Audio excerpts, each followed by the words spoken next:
கிருப இருந்துட்டு இருக்கோம். எனக்கு இப்போன்னு பார்த்து பசிக்குதே செம்மையா. எனவே கிண்டல் பண்ணிட்டான்.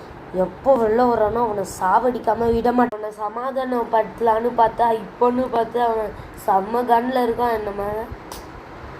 ஐயோ சரி, பக்கத்துலேயே லெமன் கடை இருக்கு, அங்கே போய் லெமன் எடுத்துட்டு சாமி கிட்ட மந்திரிச்சிட்டு வரலாம். அப்போ பேயினால எதுவுமே பண்ண முடியாது. இந்த பெரிய கோயிலுக்குள்ள லெமன் ஷாப் இருக்கு. அண்ணா ஒரு லெமன் கொடுங்க. 10 ரூபாய் கொடு தம்பி. இந்தாங்க. வீட்டு வர நிலை வந்துட்டோம். இந்த கிருபனால எதுவுமே பண்ண முடியாது. என்ன வச்சிருக்கான், வித்தியாசமா இருக்கே. சரி அவன் கிட்ட போலாம். நீ இப்போ என்ன வேணாலும் பண்ணிக்கோ, எனக்கு எந்த பயமும் இல்லை. ஏன்னா என்கிட்ட சாமியோட லெமன் இருக்கு. ஐயோ லெமன் எவ்வளோ பவர்ஃபுல்னு. இனிமேல் ஒன்னால எதுவுமே பண்ண முடியாது. அப்படியே ஓடி நம்ம சாவடிப்பானா இல்லை பயந்து ஓடுவானான்னு நெக்ஸ்ட் பார்ட்டில் பார்க்கலாம்.